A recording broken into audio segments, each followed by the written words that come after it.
Coming up on this episode of Colonial Crossfire. The 2020 election is inching closer, but the Democratic primary? Oh, it's happening now. What's going on at the DOJ? How long will Roger Stone actually spend behind bars? And the White House has a post-impeachment purge. We'll take a closer look. Joining us on the left, Samuel Blake and Emma Wasserman. And on the right, Parker Staub and Shep Gersberg. And I'm your moderator, Mychael Schnell. From the GWTV studios in Washington, D.C., this is Colonial Crossfire. Hello, GW political junkies, and welcome to another installment of Foggy Bottom's favorite political debate show, Colonial Crossfire. Now, I know I always start these episodes with things like, what a crazy couple of weeks it's been in Washington, or wow, it's been quite the month here in the district. But this time, I mean it. Like, I really, really mean it.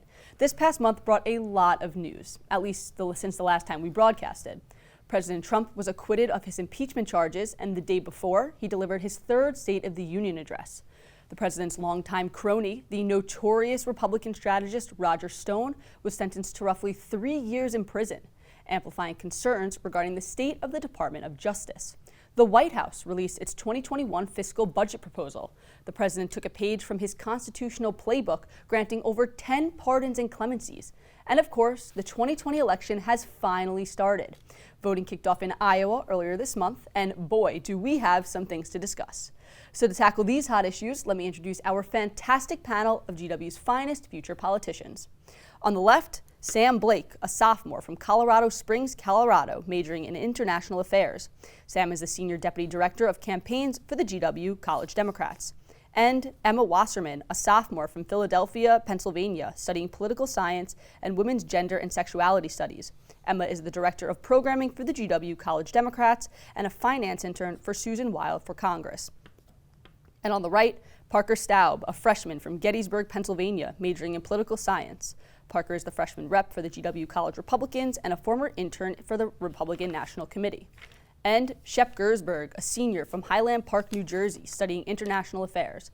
Shep is currently interning for Congressman Stubbe. Thank you all for joining us this morning. Thank you for having us. Happy to have you guys here. So, first on our list, the 2020 election. How could we not? Washington's only been counting down to this season for like 3 years now. So I want to specifically take a look at the Democratic primary. This past month, we saw a primary, a caucus, and a disastrous one, if I may add, 2 debates, and we saw the race drop from 12 to 8 candidates. There's been no lack of excitement, that's for sure. Mayor Pete Buttigieg brought in the most delegates in Iowa, 13, followed close behind by Senator Bernie Sanders with 12, and Senator Elizabeth Warren with 8. However, when it came to the popular vote, Senator Sanders did pull ahead by a little over 2,000 votes. 1 week later, in New Hampshire, Sanders and Buttigieg tied for delegates at 9.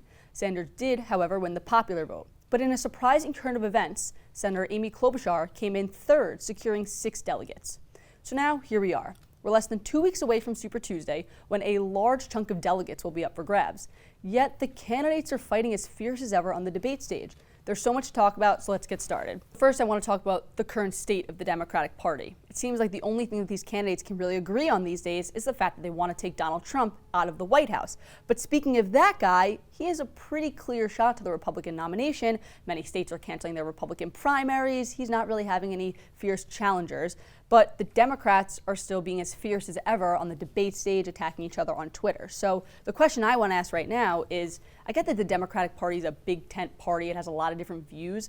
But do you think that this infighting will actually hurt them in the end? Sam, we'll go to you first. Well, I think it's just a little bit too much to try and talk about how infighting could really hurt the party at the moment.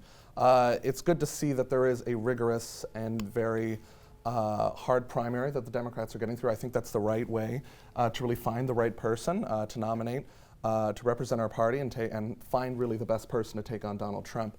We've moved on from 2016 and understood that, there are a lot of issues that, brought Secretary Clinton to the nomination, and there were concerns about how Senator Sanders was stymied in that process. But I think now we have a very diverse field of candidates, and as much as the media wants to pander to the thinking that there's this giant fight, I think that Democrats will unite behind an eventual nominee. Republicans, do you think that your counterparts are having too much infighting? You think it's hurting them? Yeah. infighting always hurts a candidate in the general. I think you'd be naive to say otherwise. I mean, and by the way, if you want to say that, you'll unite around each other in the end, look at Nevada. Your candidates were this close to a fistfight on the stage. And not only that, according to Nate Silver and 538, there's a 42% chance, according to him, that it goes to a contested convention, the first one since the 1950s. So we're going to get to the contested convention in a little bit. We're going to talk about You guys that. are going to tear each other apart, and it always hurts your candidate at the end because Trump is breezing through. He's not being hit by anyone, and he won't be hit by anyone. Meanwhile, you guys are doing Trump's opposition research for him. Now, I want to ask a question specifically about that debate in Nevada that you spoke about. Pete Buttigieg, he launched a pretty lengthy attack on Senator Sanders and Mayor Bloomberg before saying this, quote, "Let's put forward somebody who actually lives and works in a middle-class neighborhood, in an industrial Midwestern city. Let's put forward someone who's actually a Democrat." So he said that. Senator Sanders is self-proclaimed Democratic socialist. Mayor Bloomberg's had this indecisiveness with his party since 2001. He only just became a Democrat again in 2018. Do you think that Sanders and Bloomberg are a little out of touch with the Democratic Party? Republicans, what do you think?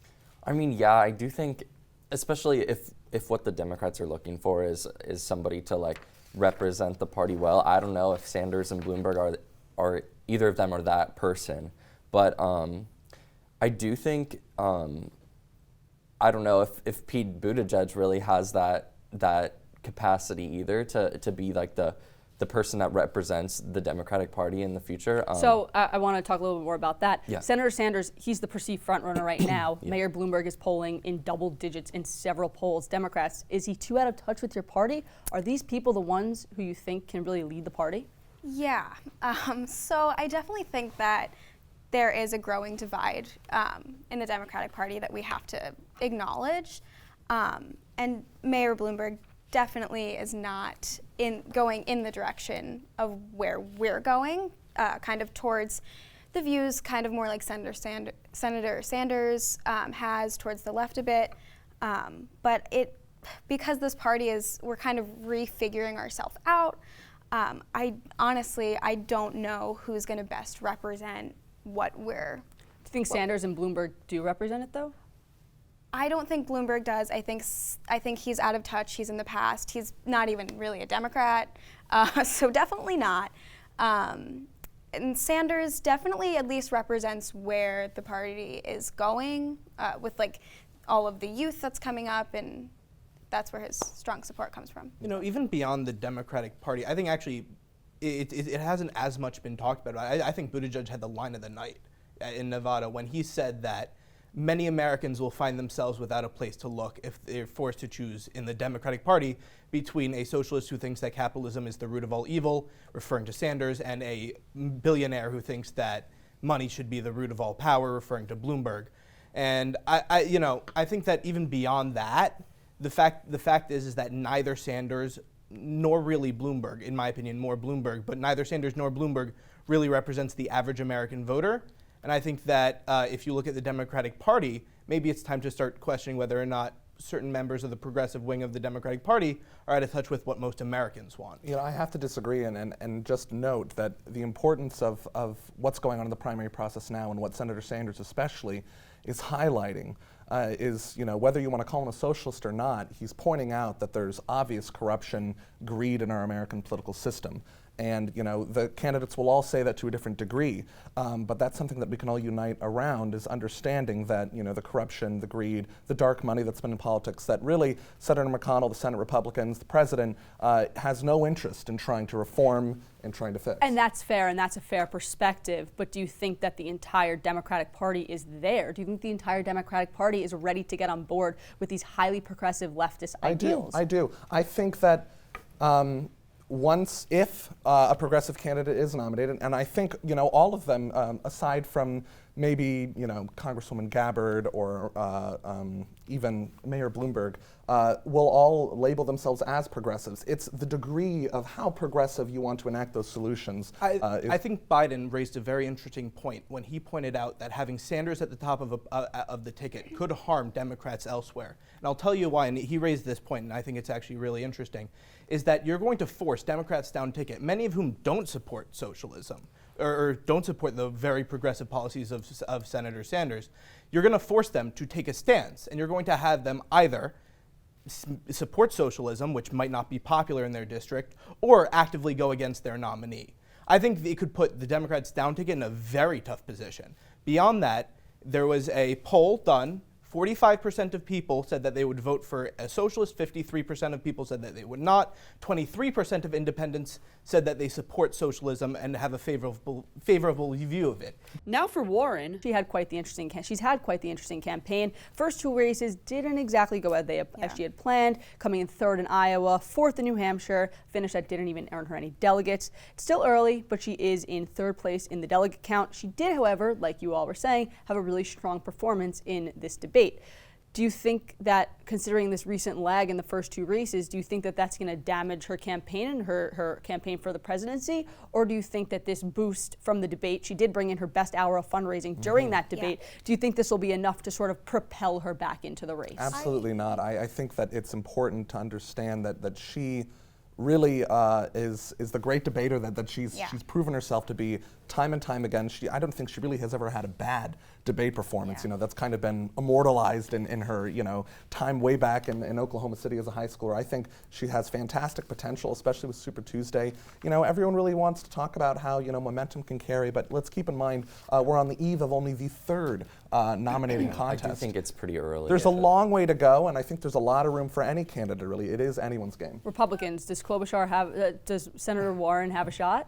I think she definitely saved her campaign with her strong performance. After New Hampshire, I think I was saying that she's probably close to done. She was really fighting for the niche that Sanders is currently occupying.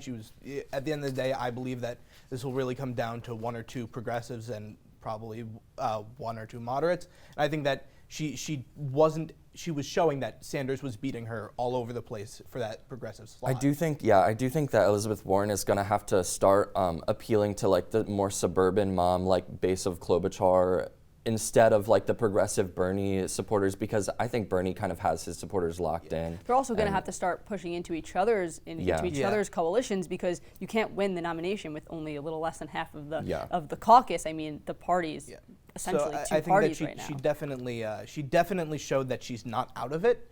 I think she needs to have strong performances in either Nevada or South Carolina. If she doesn't have strong performances there, I think no matter how well she does in the debates, people, when it comes to Super Tuesday, won't view her as a viable candidate. I do think she needs to have a strong performance, a top 3 performance in either state. But I think that with this debate, and with, as you said, she's a very strong debater. And with the other debate coming up on February 25th, I think she needs to either make a top 3 or put in another strong performance in the February 25th debate. But she is currently fighting for the campaign to stay alive. All right, let's move on to the next candidate I want to talk about, Senator Klobuchar, who's been a bit of an anomaly this campaign season. She sort of ran under the radar during the campaign season, but then she came out in third place in New Hampshire, which was a stunning finish for her campaign, and she's been pretty fiery in these recent debates. So her campaign is saying that she has Klomentum. So, do you think that this Klomentum will continue? Do you think that Senator Klobuchar has a viable path to the nomination? Democrats, I'll throw to you first. Unfortunately, I don't think she does. She polls terribly with African American voters. Coming up to South Carolina and even in Nevada, people of color are actually going to be represented this time, as they weren't in Iowa and New Hampshire.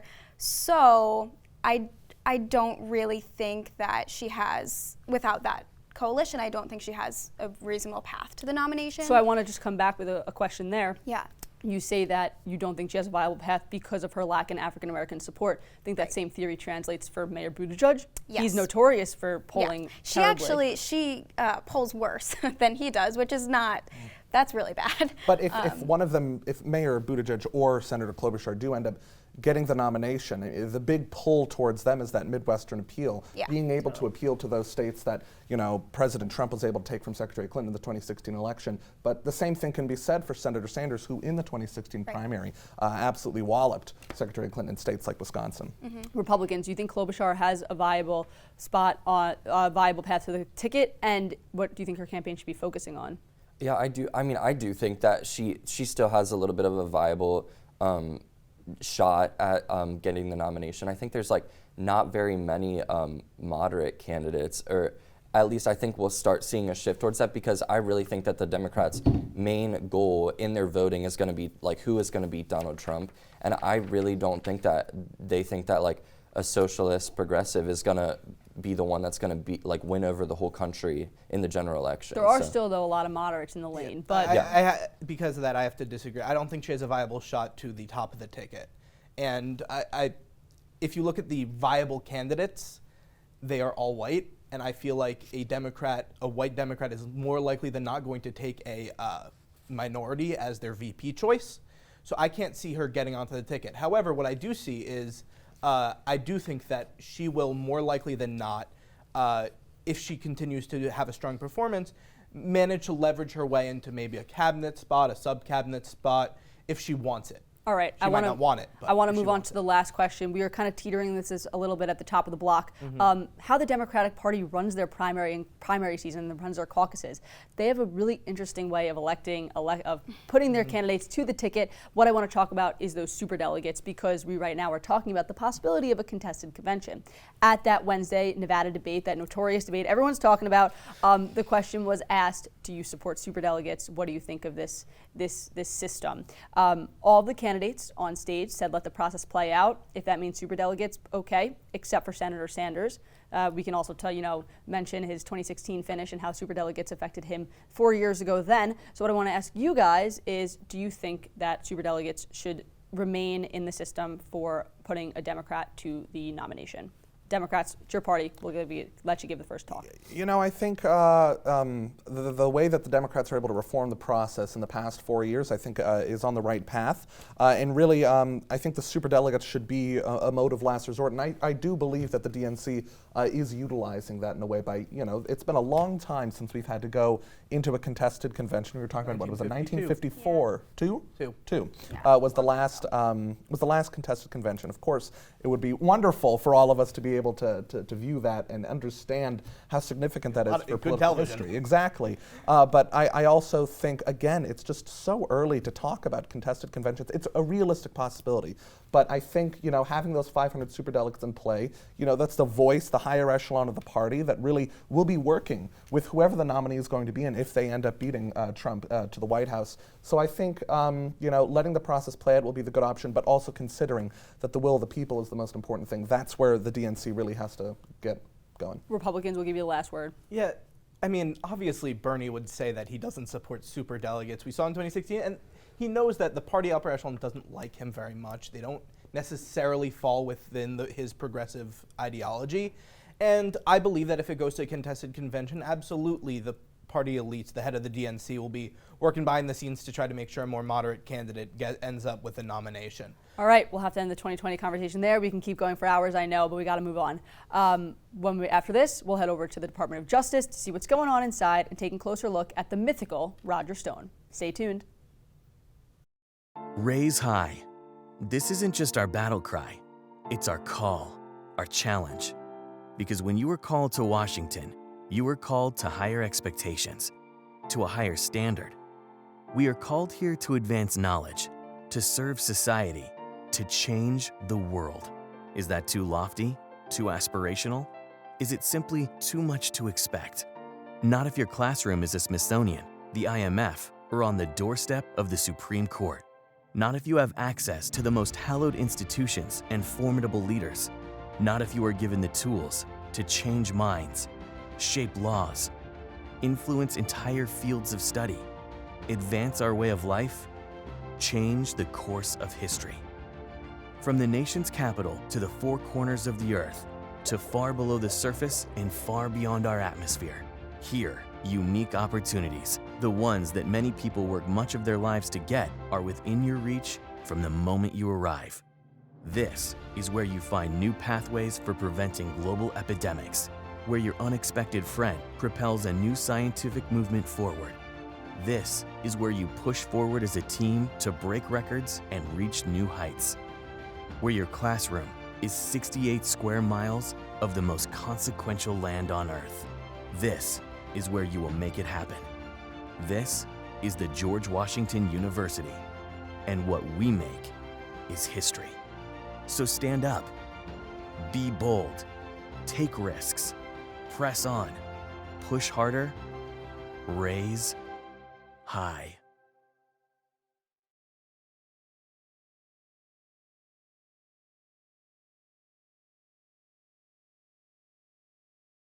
Welcome back. Switching gears a bit, let's take a closer look at the Department of Justice. First, some context. The DOJ is a federal executive department that is tasked with enforcing and defending the interests of the U.S. according to the law. Now, the top dog in the department is the Attorney General. Now, historically, the DOJ and AG have both been apolitical. In fact, the department's very own mission statement says it's in place to, quote, ensure fair and impartial administration of justice for all Americans. So now let's bring in the Roger Stone case. And again, some context. Stone is a Republican strategist and a longtime ally of the president.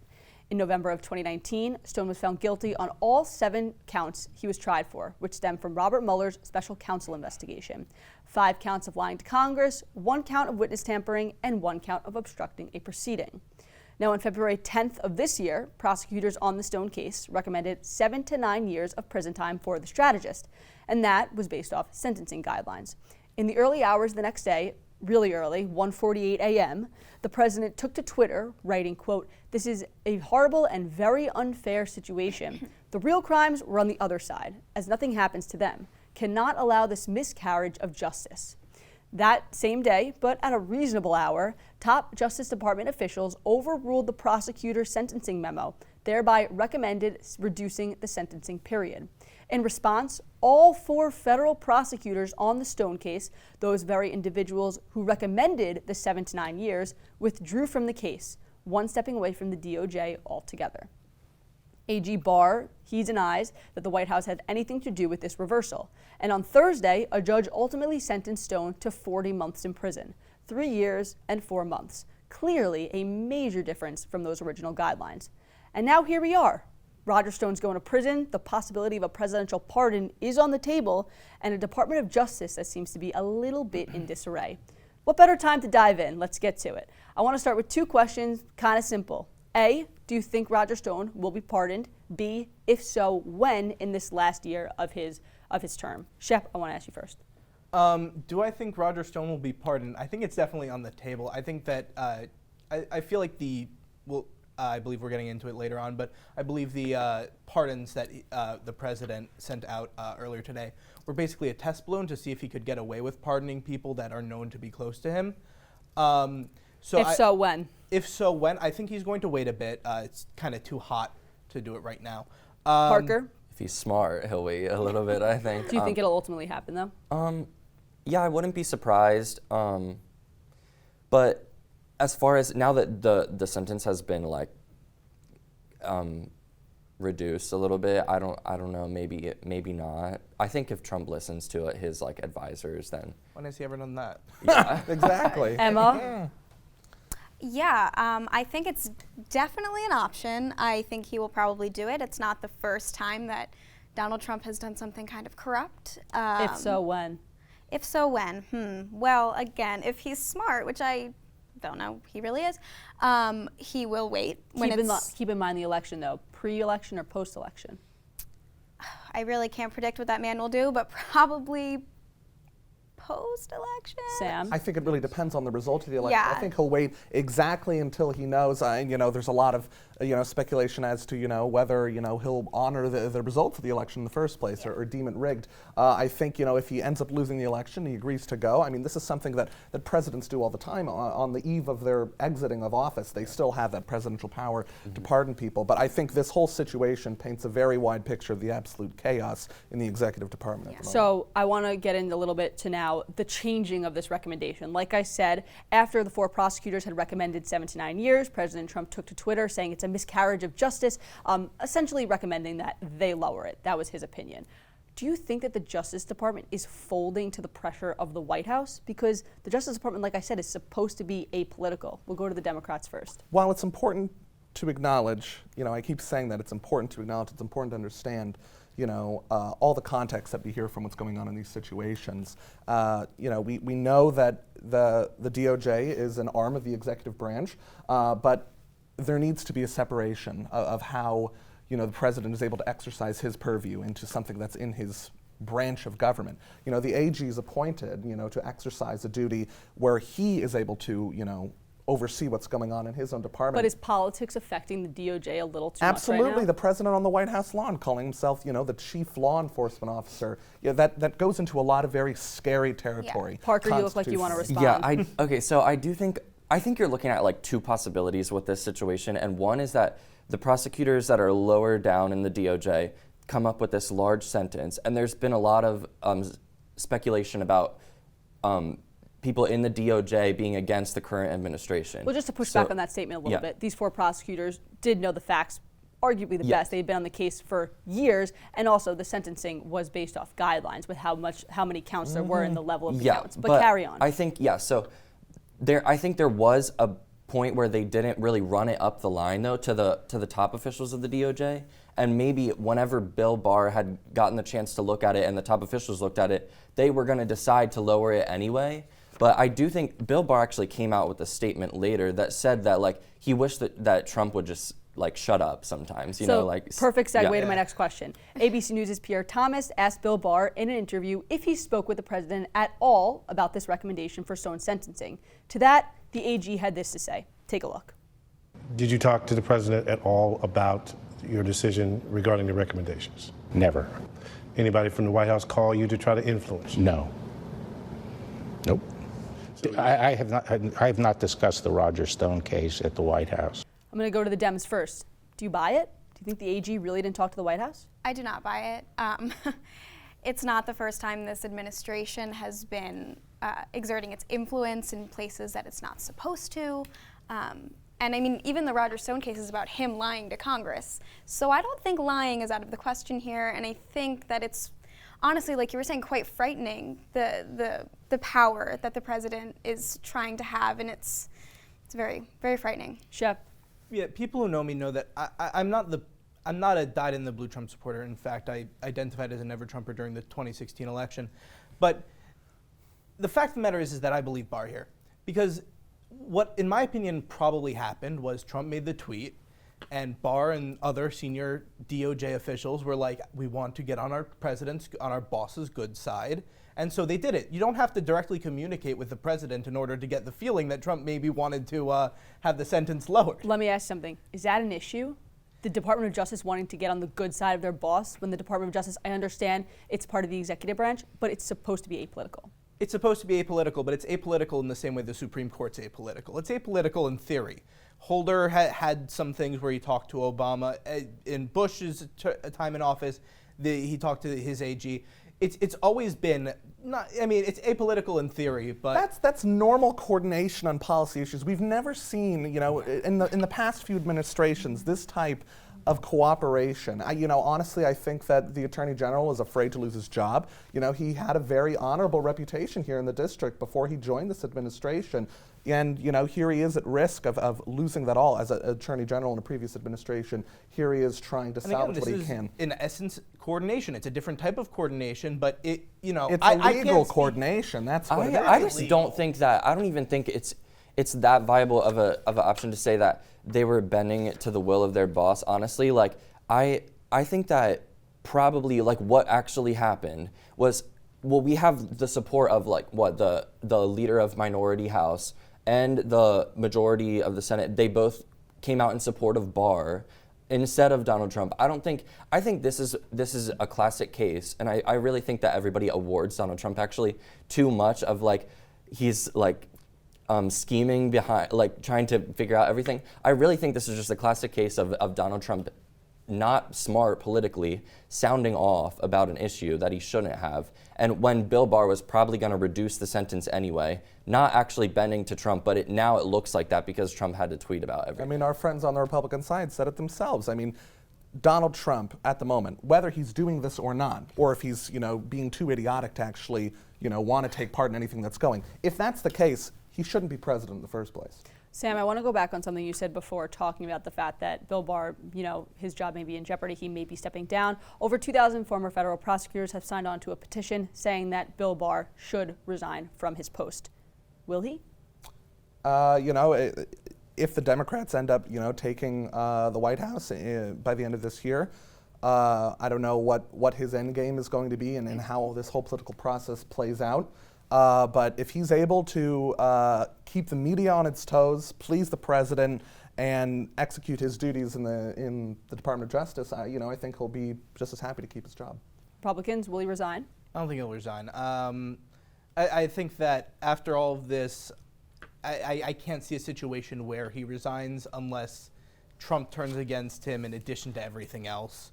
I don't see a situation where he feels it's in his best interest at this point in time to resign from his position. And now, last thing I want to talk about is precedent. This is a very interesting situation that we're in right now, whether or not Barr is telling the truth, whether or not the tweet was actually a coincidence. Is the White House folding to the pressure of is the DOJ folding to the pressure of the White House, or was Barr really just acting in his interest? The main point is that the DOJ is supposed to be apolitical, bottom line, period. There are questions right now. Is this setting a precedent that the DOJ could be finagled with, could be morphed by the presidency? Do you think that this is going to set the tone for future administrations, Republicans? I think that in many ways, I hope that Trump's attitude and way of tweeting and all that is an anomaly when it comes to presidents. I hope that it doesn't set a precedent, because I hope that future presidents don't cavalierly tweet the way Trump does, and don't, for all of Trump's claims that, I'm not a politician and that's a good thing, you want a CEO to have some experience with the way business works, and you want a president to have some experience with the way politics works. And Trump very obviously doesn't, and he's acted that way. He hasn't listened to his political advisors. He's basically done whatever he wanted. And I hope that that's an anomaly in the sense of the grander American ideal. Do you think, you mentioned the tweets, do you think the tweets are the issue? Yes. I think Trump is often his own worst enemy. I think that many of his problems that he's blamed on other people, he's created himself through statements and tweets that, if he had someone vetting those things, would never have actually gotten tweeted. Democrats will give you the last word. Is this setting a dangerous precedent? I think it is 100%. Everything that Donald Trump does is very dictatorial, and that's setting a precedent for our country that's supposed to be a democracy, the power of the people. And when he controls the Justice Department, things that are supposed to be fair and equal, that does set a precedent, it does set a standard, and if that's continued throughout our country, which I hope it is not, that's very dangerous and very scary. Childish behavior. It is. Time for an adult in the White House. All right, we'll have to end the segment there. Really great conversation. After the break, it's Rapid Fire. Stay with us. Hi, Colonials. Did you know there are hundreds of ways for you to volunteer with GW? Each year, over 1,500 alumni, parents, and friends contribute thousands of hours to make our community stronger. There are countless ways you can volunteer, so it's easy to choose an opportunity that is most meaningful to you, like connecting with students and alumni based on your student involvement, identity, or personal interests, getting involved with your local alumni network, mentoring a current student via our online mentoring platform, connecting with prospective students through undergraduate admissions opportunities, serving on an industry network leadership council, becoming a social media ambassador. The list goes on. No matter where you are in the world or how much time you have to give, you can connect and volunteer with GW. And the best part, it's easy to get involved. Just visit alumni.gwu.edu/volunteer to learn more about these and other opportunities. Because of your service to GW, you are able to make a direct impact on the lives of former, current, and future students. We look forward to working with you. Raise high.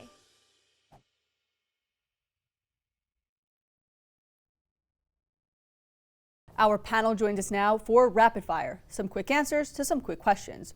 Now, earlier this month, President Trump released his proposed 2021 fiscal budget. There are so many aspects of the proposal that we could dissect, but considering this is a college television station, we decided to zero in on the changes to student loan policy. Now, in the budget, President Trump is proposing an $170 billion cut in student loan spending. He outlined axing the student loan forgiveness program, which excuses public service workers who have been on the job for 10 years of the remaining student debts. It also proposed limits on how much money parents of students could borrow from the federal government to pay for education. Emma, I'm going to go to you first. What do you make of these proposals, and what do you think the effects will be? I think it's quite horrifying that the government wants to, because he's taking this money to up the defense budget, which is already insanely high, and he wants to kind of take away from the people and not only student loans, but other social welfare programs, and that's just very concerning and upsetting to me that he would want to especially direct this money to somewhere it doesn't need to be. Parker? Yeah, so I'm definitely not like a proponent for federal loans. I actually do. I mean, I'm going here off of loans, but private ones though. But I do think, I mean, I would advocate for any like budget cutting, honestly, but I don't know if this is really the answer because the budget is still huge. Like, so, yeah. Sam?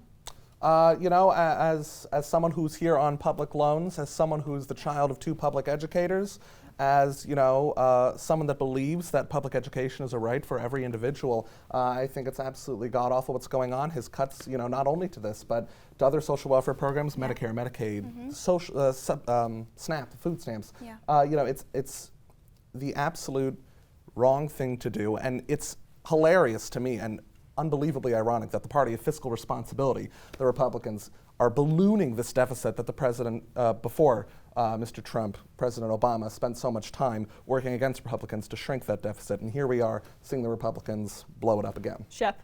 Listen, I'm not in favor of everything that's in this budget. I actually disagree with ending the public servant loan forgiveness program. But at the end of the day, things need to be cut.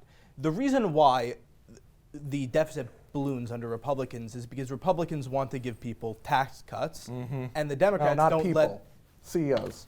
And the Democrats, I'm in favor of middle and low class tax cuts. Not obviously. I don't see him. Do you? Did you see him in the tax bill? They exist. I would like And to see it. my point is that the reason the deficit blooms is because Republicans want to give tax cuts, and Democrats won't let the Republican Party do commiserate cuts to spending, which need to happen. So you know what? Things need to get cut. Things need to be managed more efficiently, and things need to. I don't agree with everything in the budget, but the overall idea of cutting spending is not necessarily a negative. Looks like we should do an economic debate in the future. On Tuesday, President Trump exercised one of the most coveted powers of the executive, the ability to grant pardons. Article 2 of the Constitution says that the president has the, quote, power to grant reprieves and pardons for offenses against the United States, except in cases of impeachment. One of the 11 people the president granted clemency to on Tuesday was former Illinois Governor Roy Blagojevich. In 2008, Blagojevich was arrested on charges that he offered bribes for the Illinois Senate seat, which was left vacant after Barack Obama was nominated president. However, one leans politically, I think it's pretty safe to say that that's corruption. It's pay for play. The governor was impeached, removed, and eventually convicted on 18 counts, and he was sentenced to 14 years in prison. At the time of his pardon, he had finished 8 of those years. So what I want to ask is what a lot of people are calling a double standard. President Trump asked Ukraine to investigate Hunter Biden on grounds of corruption, saying that what he was doing in Burisma was corrupt. The president just granted a pardon to someone who partook in a pay-for-play scheme for a Senate seat. Is this a double standard? Is President Trump eyeing away from corruption in the country but looking for it for his political opponents abroad? Shep, we'll go to you first. I think that when you look at all of these pardons as a whole, you see a particular pattern start to emerge. Most of the major ones are either financial crimes or corruption crimes, and I think this speaks mainly to Trump's narcissism. He sees himself in these people. He's obviously been accused of corruption and financial crime in the past, and I think this is mainly to do with his own. He sees himself in these people, and that's the main motivator beyond anything else, in my opinion. But I just want to bring it back to the question, is it a double standard? He's going against corruption in Ukraine against Hunter Biden, but here he's pardoning someone for corruption? Yes, it's a double standard. Okay. Parker? Yeah, I've never really been a proponent for the pardon power, honestly. I think it was originally for like political accusations. So it seems kind of like Donald Trump just found the pardon button and then was just like, oh, and just like started hitting it. But really, I think, is it a double standard?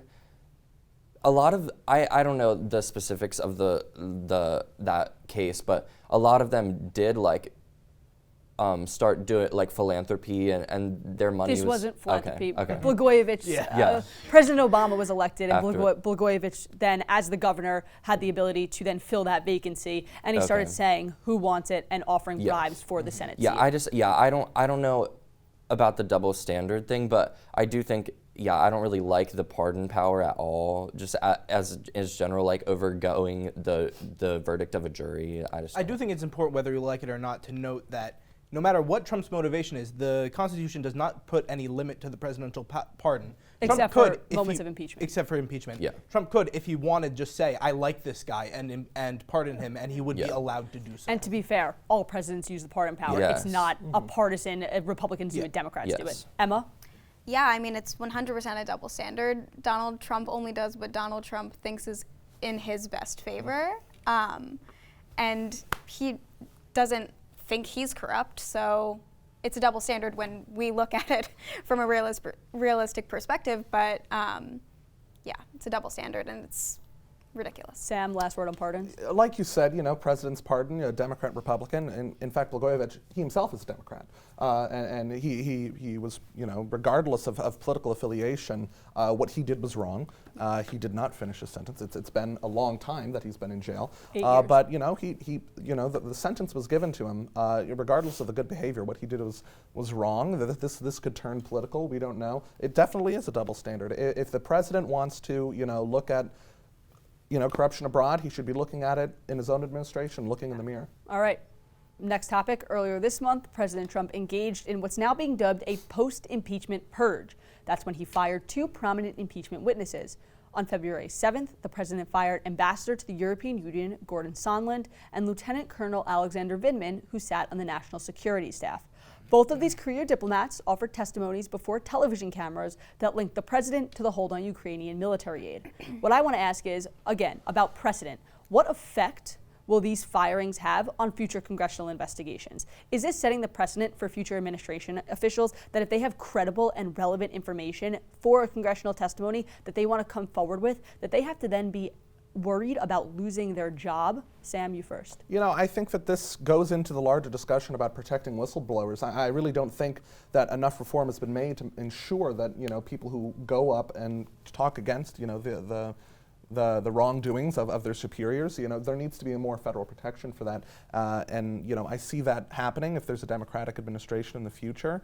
But this only does more to serve the pandering that the Republicans have been doing, saying that their president's doing the right thing. I really don't see in the future that there's a precedent that's going to be established.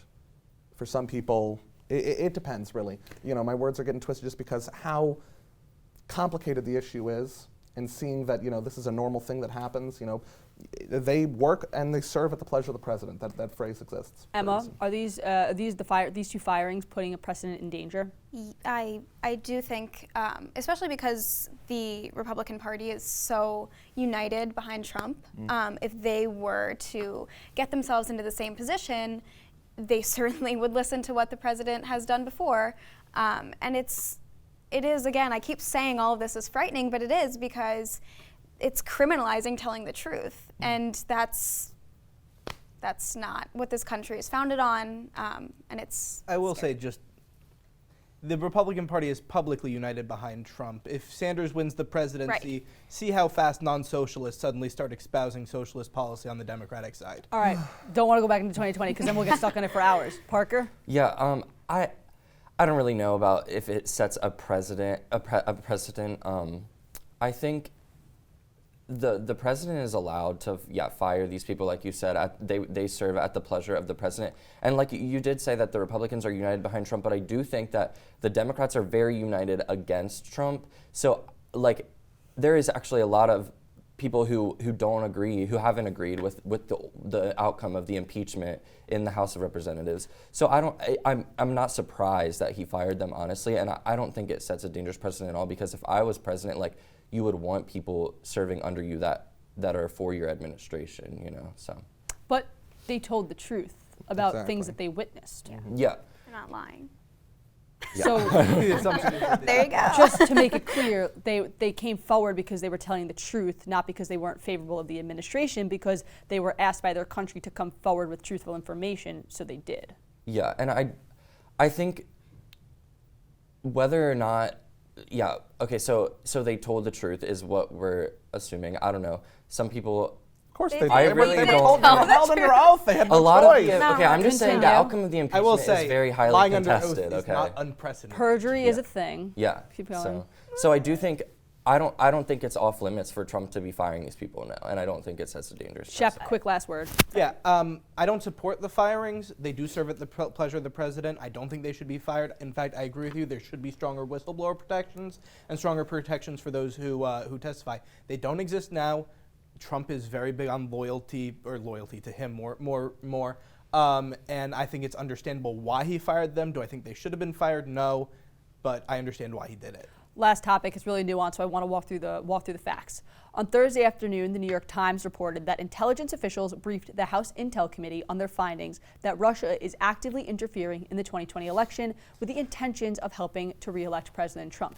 The Times continued, writing that the president was angered by this briefing because he feared the Democrats would use the intelligence against him. All this just 2 days after the president tapped Richard Grenell to become the new acting director of national intelligence. Now, a little on that front. The DNI was established after 9/11 as the point person to oversee the intelligence agencies. It reports threats and other intel briefs to Congress. Now, this Grenell guy, he's the ambassador to Germany, who has very little experience in intelligence. So here's where the facts stand. The President of the United States tapped a new DNI who has little experience after the former acting DNI allowed for a congressional hearing on ongoing Russia meddling in 2020, which angered the president. All that considered, I want to ask, what are the national security implications? And do you think that this move, this new nomination, and the fact that President Trump was angered by the fact that Congress was briefed about the Russian meddling, do you think that's jeopardizing our national security? Parker, you first. I actually think they came out, both House Democrats and Republicans both came out asking for more information about like what was the extent of the Russia and how did they assume that it was in relation to the Trump administration. I think both party lines wanted to figure out like how is this related to Donald Trump. But still, what I want to talk about is yeah. the fact that the DNI doesn't have intel experience, Yeah. very important role, and also the fact that this happened a couple days after the briefing to Congress happened when Trump was reported to be upset about it. Yeah, I don't know all of the qualifications of either of those people, but I still think that it's the president's choice to nominate who he wants to these positions. But to get back to the question, I'm sorry, but I want to get back to the question. Do you think this is dangerous for the country's national security or even for election security? No, I don't think it's dangerous. I think the country is more on the radar of looking out for these Russia interferences than ever. And I do think it's probably just like Trump reacting because we just had how many millions of dollars of taxpayers went into an investigation on Trump and Russia and nothing came of it. So I'm not surprised that Trump took this action really. And to just push back on that a little bit, you said that the country is putting a lot of money into monitoring this Russia meddling. Yes. They found it, and that's what was briefed to Congress. Yes. But anyway, Shep, we'll move on to your opinion. Yeah, so I understand why Trump was annoyed. It's obviously going to be used as a political tool against him, regardless of anything else. With regards to Grenell, Trump has a history of putting people he likes in positions regardless of anything else. I honestly don't think necessarily it's tied to the fact that he didn't like the briefing. I think it's more tied to the fact that Trump has a history and a habit of putting people in various positions that he likes more than any other qualification. Him liking them is his main qualification. Do I think that's a good thing for the country? Not necessarily. I believe that the most qualified person should be in the position regardless of personal opinion. I just want to ask one follow-up to something you said in the beginning. You said that the president, of course, would be upset by this briefing because he knows that Democrats are going to use it against him. What is the line? When is a briefing from your national security team and the factual information that meddling is happening, when does that become more important than partisanship? I mean, You need to ask both parties, honestly. I mean, the fact is that I understand why the president is upset. I think that the briefing is fair game. Fair enough. But I understand why the president's upset about it. I also think that it's important to note that so far all we have is that Russia is meddling in the campaign with according to the report, the purpose of re-electing Trump, which again you can't really blame Trump for unless he's cooperating with them, which we don't have evidence of right now. We can question his anger about it, but anyhow, Emma, what are your thoughts? Yeah, I mean, it's definitely a security issue, and the fact that Donald Trump won't acknowledge that is a threat to our democracy. It's helping him get reelected, and that because of his narcissism, as we pointed out before, he's not going to step up and realize that it's putting our democracy and our principle of free and fair elections at risk, and it's, again, I keep saying this, but it's frightening. Sam, we'll give you the last word. Let's not get it twisted, okay? Let's look at this, let's take this for what it is. There's the best intelligence officials on the planet who are the most amazing at doing their jobs. These are public servants that have been serving our country, some of them for decades, their whole careers. Regardless of how you want to use this, if the president thinks that the Democrats are going to use this as a political tool, this is fact. We have foreign interference in our elections, and that's what we really need to be worried about. And the fact that the president and his party aren't taking this seriously, the fact that Senator McConnell isn't allowing more election protections to be put into federal law, and he's blocking that, letting that die in the Senate, it's a betrayal of the country, period. All right. We tackled a lot this episode. I want to thank you all so much. We could have gone on for hours more, but we'll definitely have you all back. Sam Blake, Emma Wasserman, Parker Staub, Shep Gersberg, thank you guys so much for coming on. Loved having you. When we come back, our star behind the scenes, fact checker Kyle Anderson, will make his GWTV debut with our debate fact check. Stay with us. Universities like George Washington play a critical role in hosting debate and discourse on events of the day. The right answer is not to refuse the other. The right answer is not to say, get rid of this religion. It's not part of us. It's wrong. I think that the story of America is a story of race. So when I think of the questions that I'm asking or the stories that I'm going to write, I'm thinking, okay, well, what are we learning about our country? Well, I think the likelihood of him being indicted is close to 100%. There was a lot of hurdles that had to be cleared in order for that to happen. One of the reasons that Donald Trump is president is because there is such a frustration with the way that Washington functions. Sympathy is one thing, but empathy is the language of recovery, and it's something that's without a doubt instilled into every person that's in recovery. It's never lead with the positive, it's always lead with the perceived negative. Well, that is part of the problem. I mean, I actually would agree with you on that. Thank you. You're welcome. One of the things that we have seen that is most under siege in this country is the notion of civil discourse, and we here at GW, among other things, very much want to stand for that. This is truly an only at GW moment.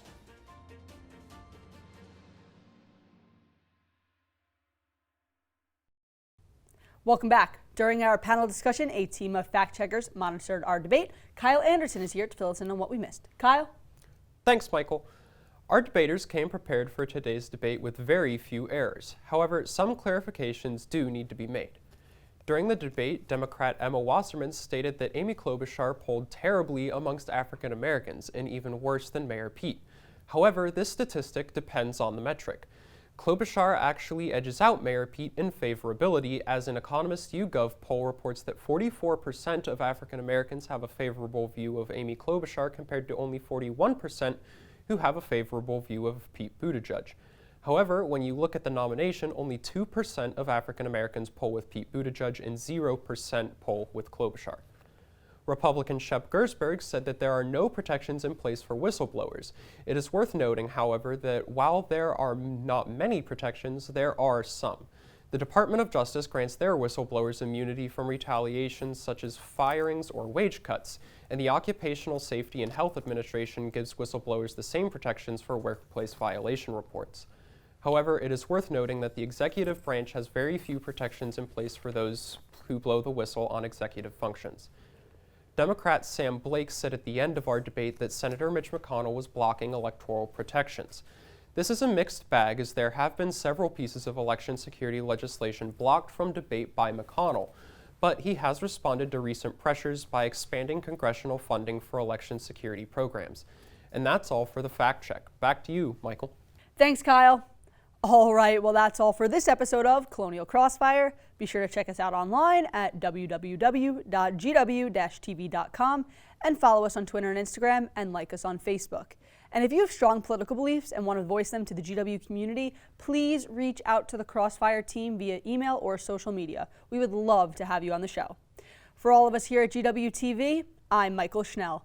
Thanks for getting caught in the crossfire with us. We'll see you right back here next time.